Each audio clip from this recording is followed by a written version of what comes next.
함께 볼 하나님의 말씀은 창세기 35장 16절부터 29절까지 말씀입니다. 제한성경으로 구약 54페이지에 있습니다. 다 찾으셨으면 한 절씩 교독하고 마지막은 합독하겠습니다. 제가 먼저 16절 읽겠습니다.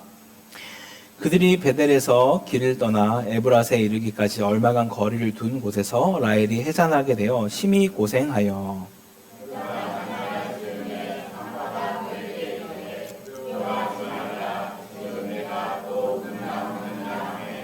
그가 죽게 되어 그의 혼이 떠나려 할 때 아들의 이름을 베논이라 불렀으나 그의 아버지는 그를 베냐민이라 불렀더라.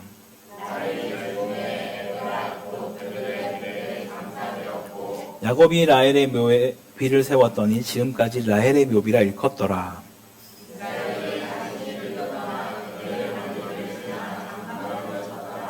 이스라엘이 그 땅에 거주할 때 르우벤이 가서 그 아버지의 첫 비라와 동침함에 이스라엘이 이를 들었더라. 야곱의 아들은 12이라.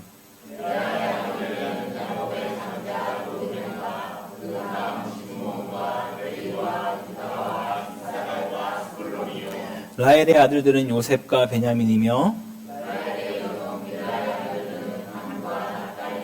레아의 여종 실바의 아들들은 갓과 아셀이니 이들은 야곱의 아들들이요 밧다나람에서 그에게 낳은 자더라.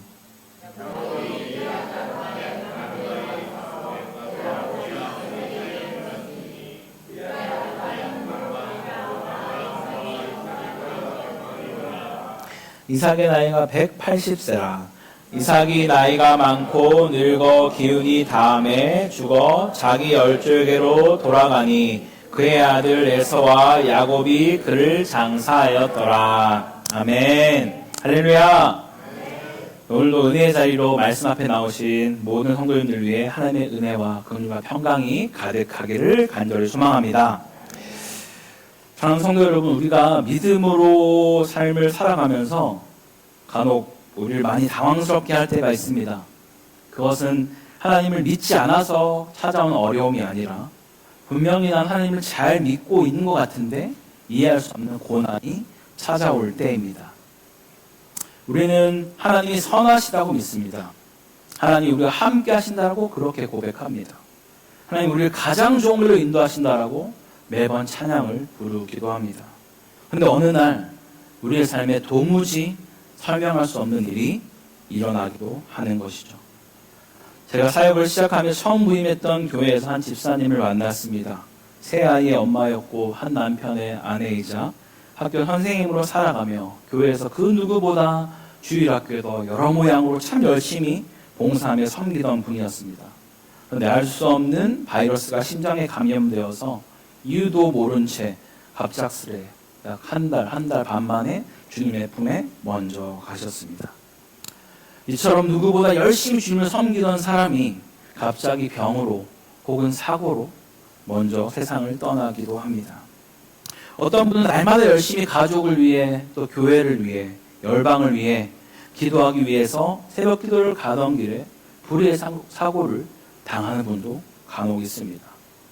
또 선교지에서 하나님의 나라를 위해 재정도 시간도 헌신하며 오지로 갔던 팀원이 예기치 못한 사고로 또 주님 품에 안기는 일도 있습니다.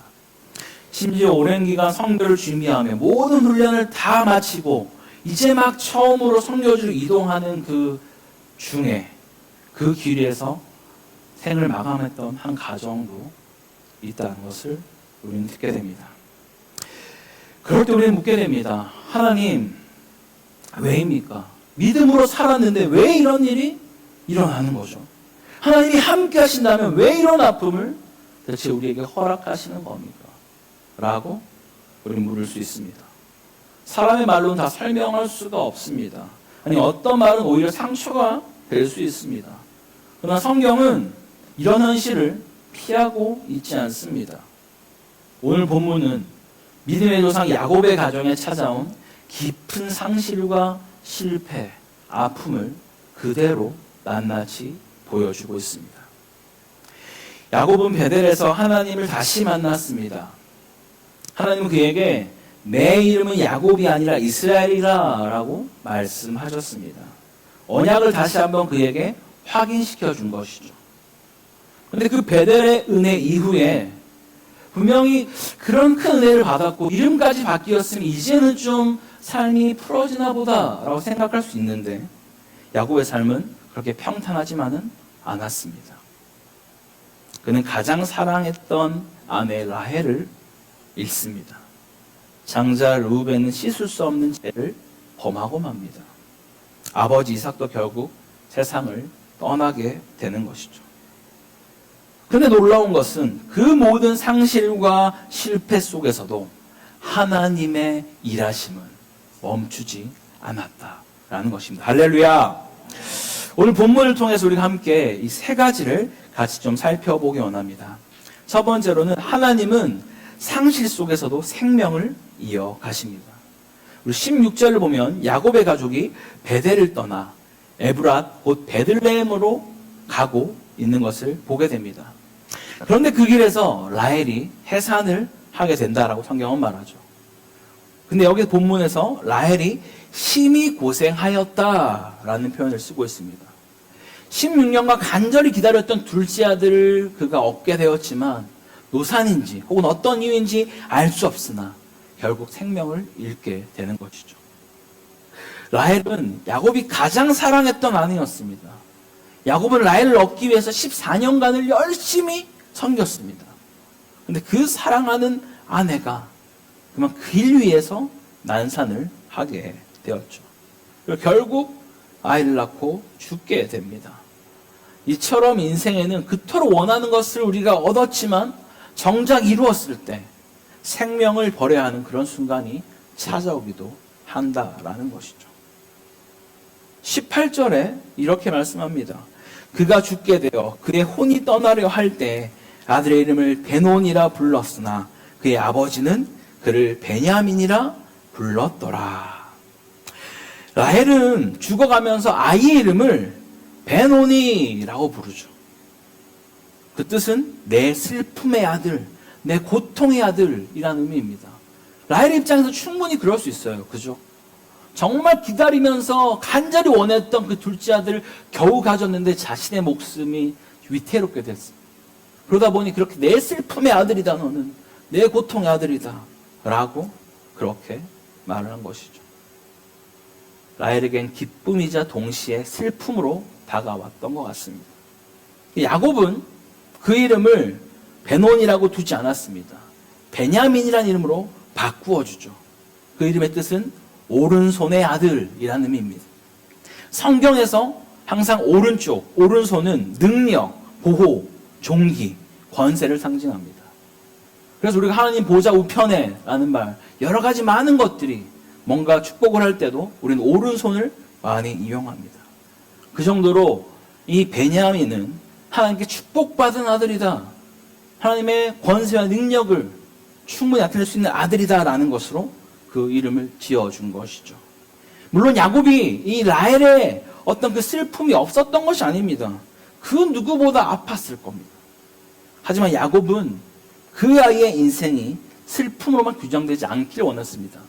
만약 정말 그 일이 바뀌지 않고 베논이었다면 사람들이 부를 때마다 그 아이는 맞아, 난 엄마를 죽게 했던 아들이었지 라는 생각을 하게 되지 않겠습니까? 그래서 그는 베냐민이라는 이름으로 바꾸어서 더 이상 슬픔의 아들이 아니라 기쁨의 아들, 하나님의 능력의 손에 맡겨진 아들이다 라고 불러준 것이죠. 사랑하는 성도 여러분, 바로 이것이 우리가 또 믿음으로 말하고 있습니다. 믿음은요, 슬픔이 없는 척 하는 것이 아닙니다. 믿음은 아프지 않은 척 하는 것도 아닙니다, 여러분. 믿음은 슬픔 한가운데서도 내 인생이 슬픔의 손에 붙들린 것이 아니라 하나님의 오른손에 붙들렸다라고 고백하는 것인 줄 믿으시기 바랍니다. 우리의 인생도 어떤 상황에서 우리 각자의 삶에 찾아오는 베논이가 있지 않겠습니까? 이것이 주님 내 슬픔입니다. 이것이 나의 상처입니다. 이것이 내 인생의 아픔입니다, 주님. 라고 말하는 것들이 아마 다들 한 번쯤 혹은 지금도 있을지도 모르겠습니다. 그러나 하나님은 그 슬픔을 끝으로 두지 않겠다라고 말씀하고 계시는 것이죠. 하나님은 우리의 베논이를 베냐민으로 바꾸시는 분이신 줄 믿으시기 바랍니다. 이것은 뭐 슬픔을 지우신다라는 뜻이 아닙니다. 그 슬픔 속에서도 하나님의 손에 붙들린 그 생명을 내가 보게 하신다라는 그런 의미를 가지고 있습니다. 그리고 라헬이 묻힌 곳이 어디입니까, 여러분? 에브랏, 곧 베들레헴 길입니다. 베들레헴은 훗날 다윗의 고향이 되고요. 마침내 예수 그리스도가 태어나는 곳이 바로 이 베들레헴입니다. 라헬의 죽음이 있었던 그 슬픔의 길 위에 훗날 참 생명이신 그 그리스도께서 오신다라고 성경은 말하고 있습니다. 이것이 바로 우리에게 성경이 전하고 있는 복음인 줄 믿습니다. 하나님은 우리의 눈물의 자리도 그 구원의 길 안에 두고 있다라는 것이죠.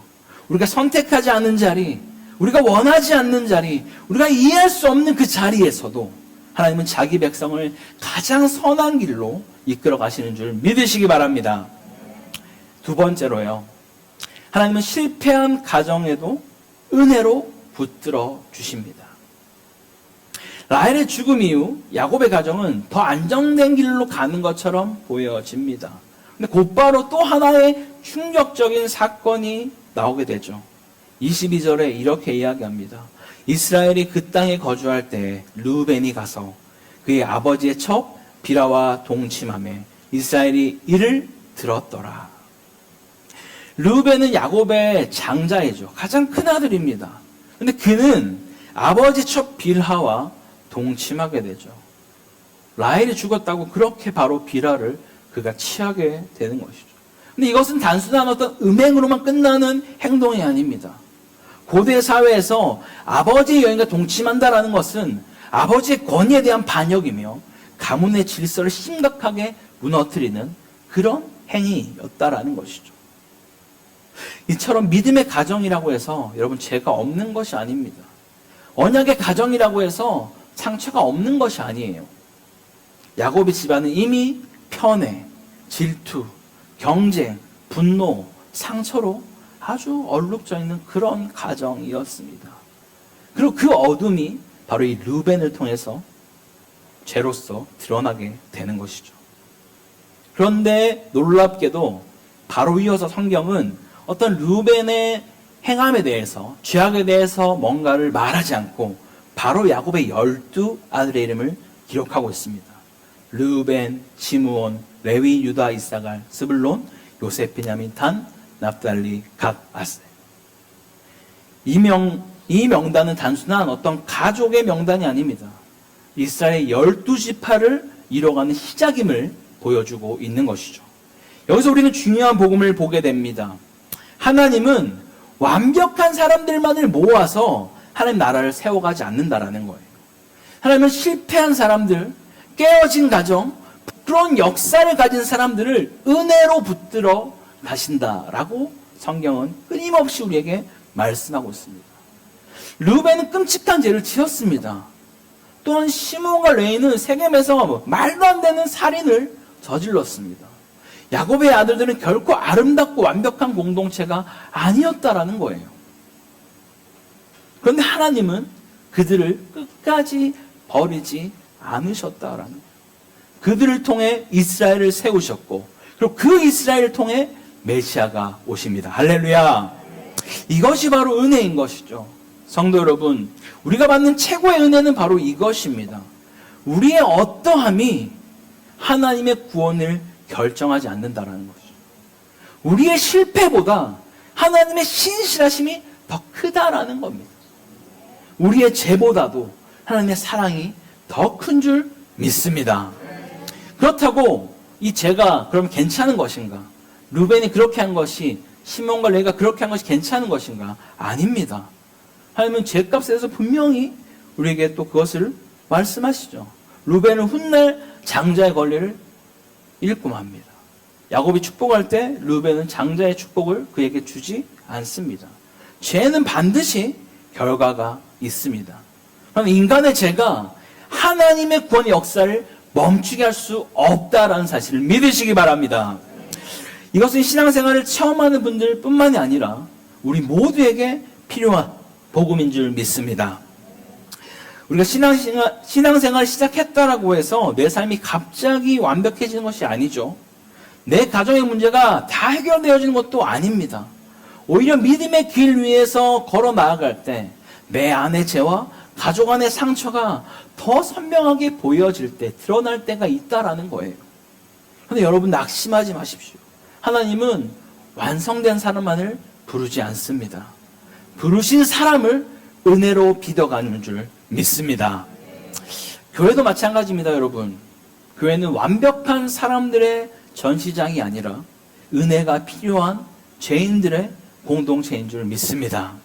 하나님이 이런 우리를 품으시고 고치시고 보내셔서 세상 속에서 하나님의 나라를 증인으로 우리를 부르신 줄 믿습니다. 마지막 세 번째로요. 하나님은 죽음 너머에서도 계속해서 일하십니다. 그 세대를 이어가시는 것이죠. 본문의 마지막에는 이삭의 죽음이 기록됩니다. 28, 29절에 이렇게 이야기합니다. 이삭의 나이가 180세라. 이삭의 나이가 많고 늙어 기운이 다음에 죽어 자기 열조에게로 돌아가니. 여러분, 이삭이 죽습니다. 아브라함의 아들, 야곱의 아버지, 언약의 계승자였던 이삭이 이제는 역사의 무대 뒤로 그는 호련히 사라지게 되는 것이죠. 그리고 그를 장사한 사람은 성경에서 누굴 말하고 있죠? 에서와 야곱이다라고 말합니다. 이것을 그냥 읽으면 에서와 야곱이 아버지 장례를 지냈구나라고 생각할 수 있지만 이들은 정말 한때 서로를 죽이려고 했던 원수와 같은 그런 존재였습니다. 물론 우리가 창세기 이전에 봤던 내용에서 그들이 뭔가 화해를 하고 용납하는 모습을 보였지만 그렇다고 해서 같이 가진 않죠. 내가 따라가겠다고 말하지만 따라가지 않았습니다. 여전히 그런 관계적인 어려움이 있음에도 불구하고 그들은 결국 아버지의 장례 앞에 함께 서게 되는 모습을 보여주셨다라는 것이죠. 하나님은 깨어진 관계 속에서도 자기의 뜻을 이루고 계심을 보여주고 계십니다. 창세기는 야곱의 이야기에서 이것이 지고 요셉의 이야기로 넘어가는 순간입니다. 라헬도 죽고 이삭도 죽습니다. 한 세대가 그냥 저물고 있다는 것이죠. 그러나 하나님의 일하심은 멈추지 않습니다.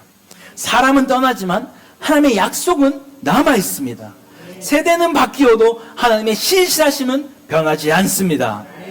우리가 붙들고 있던 그 사람이 사라져도 우리가 붙드신 하나님은 사라지지 않는 줄 믿습니다. 이것이 믿음의 사람에게 주어지는 참된 위로인 줄 믿으시기 바랍니다. 우리의 인생도 언젠가는 떠나는 때가 있습니다. 라헬처럼 길 위에서 멈추기도 합니다. 이삭처럼 나이가 차서 떠날 수도 있습니다. 우리가 언제 어디서 어떤 방식으로 주님 앞에 설지는 아무도 알 수 없습니다. 그러나 우리가 아는 것이 한 가지 있습니다. 우리 인생의 주인이 바로 주님이라는 사실이죠. 내 생명의 시작도 하나님께 있고 내 생명의 마지막도 하나님께 있습니다. 그래서 믿음은 죽음을 외면하는 것이 아니죠. 믿음은 죽음 앞에서도 내 생명이 하나님 손에 있음을 믿는 것인 줄 믿습니다. 예수 그리스도께서 죽음을 이기셨습니다. 그리스도께서 십자가에서 우리의 죄와 슬픔을 죽음을 짊어지셨고 부활하심으로 그 죽음이 끝임을 우리에게 보여주셨습니다. 그러므로 성도는 죽음 앞에서 절망만 하지 않습니다. 울지만 소망이 없는 것처럼 우리가 울지 않습니다. 아프지만 하나님 없는 사람처럼 무너지지 않는다라는 거예요. 왜일까요? 우리에게는 부활의 주님이 계시기 때문입니다. 사랑하는 코타키마을로 한인교회 성도 여러분, 오늘 본문은 믿음으로 살면 고난이 없어진다라고 말하지 않습니다. 오히려 그 믿음의 길 위에서도 라헬의 죽음이 있고 루벤의 죄가 있고 이삭의 죽음이 있다라고 말합니다. 하지만 동시에 성경은 더 분명하게 우리에게 말하고 있죠. 그 모든 상실 속에서도 베냐민이 태어납니다. 모든 실패 속에서도 12지파가 세워집니다. 그 모든 죽음에서도 하나님은 멈추지 않고 다음 세대를 이루어 가십니다. 그리고 그 언약의 끝에는 바로 예수 그리스도가 계시는 것이죠. 그러면 오늘 우리가 붙들어야 할 것은 상황에 대한 완전한 어떤 설명이 아닙니다. 우리가 붙들어야 할 것은 바로 하나님의 성품입니다. 하나님은 선하십니다. 하나님은 신실하십니다. 하나님 우리와 함께 하십니다. 하나님은 우리의 슬픔마저도 그리스도 안에서 구원의 길로 이끌어 가십니다. 이제 막 신앙생활을 시작하신 분들뿐만 아니라 우리 모두가 기억해야만 할 것입니다. 예수님을 믿는다고 해서 모든 어려움이 사라지는 것이 아닙니다. 그러나 이제는 우리가 어려움을 혼자 지나가지 않는다는 것이죠. 우리의 인생은 우연의 손에 있지 않고 하나님의 오른손에 붙들린 줄 믿습니다. 그럼 우리의 슬픔을 하나님께 맡기십니다. 우리의 실패도 하나님께 내려놓길 원합니다. 우리의 가정과 다음 세대도 하나님 언약 안에 맡기시기 바랍니다. 하나님은 오늘도 우리의 베노니를 베냐민으로 바꾸어 가십니다. 슬픔의 이름으로 끝날 것 같은 그 우리 인생을 하나님의 오른손에 붙들린 은혜의 인생으로 이끌어 가신 줄 믿습니다.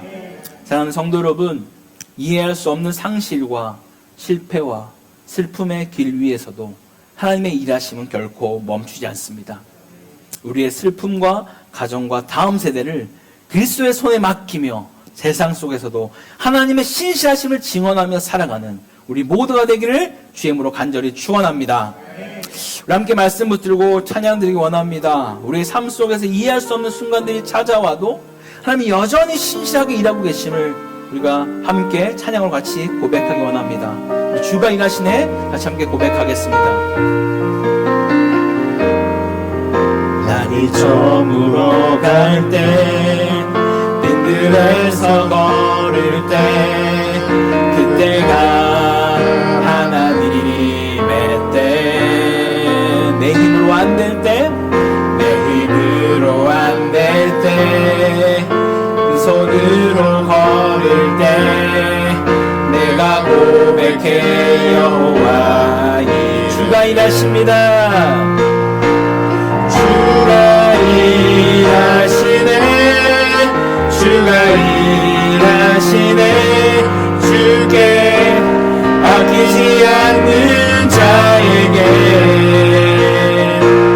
주가 일하시네 주가 일하시네 신뢰하며 걷는 자에게 우리 모인 이곳에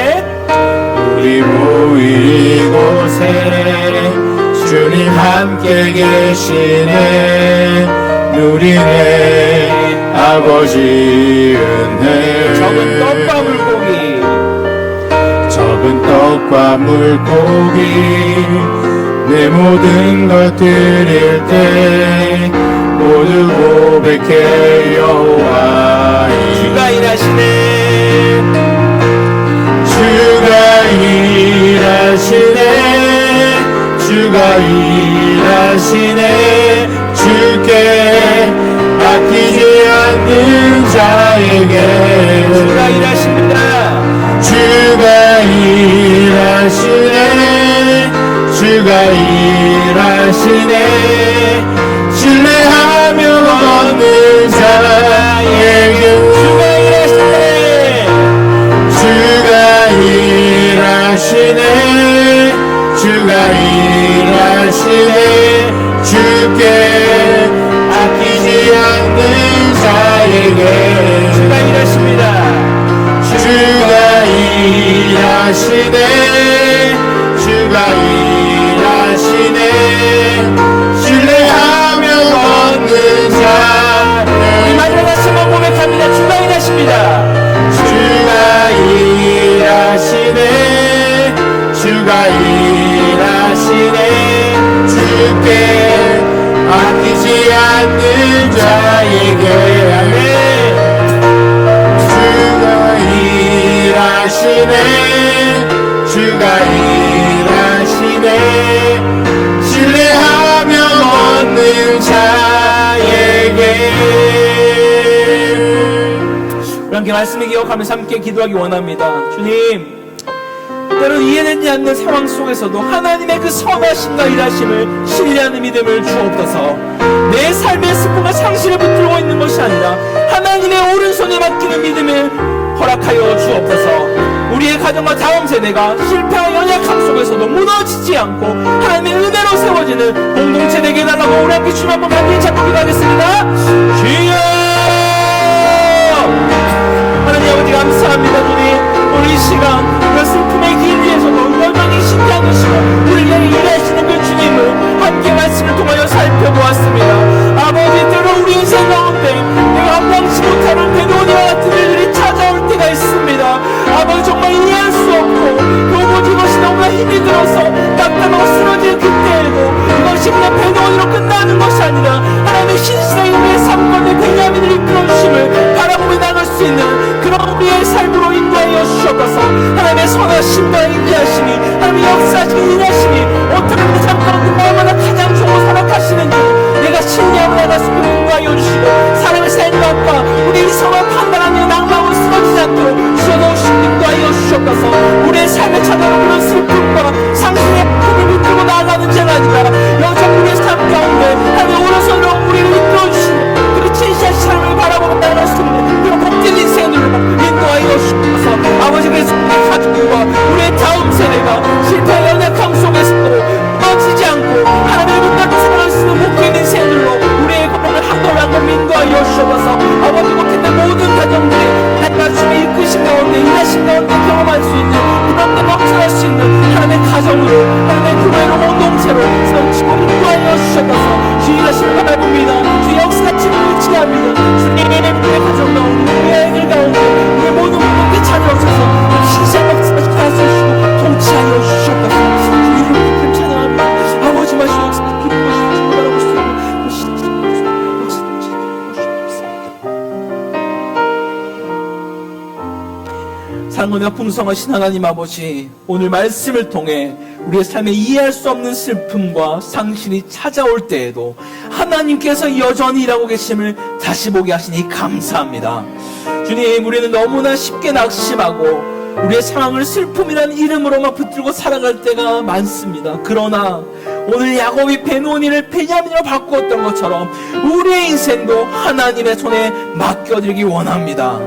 주님, 우리의 삶에 있는 그 아픔과 상처, 이해되지 않는 사건들과 관계의 문제들까지도 하나님의 오른손에 올려드리게 하옵소서.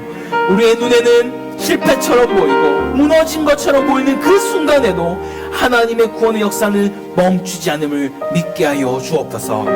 우리의 가정과 자녀들을 붙들어 주시고 연약함과 부족함 속에서도 하나님의 은혜로 세워지는 믿음의 공동체가 되게 하여 주옵소서. 슬픔의 길 위에서도 우리를 가장 선한 길로 인도하시는 주님을 끝까지 신뢰하는 그런 삶으로 우리를 인도하여 주실 줄 믿사오며 이 모든 말씀을 주 예수 그리스도의 이름으로 기도드립니다. 아멘.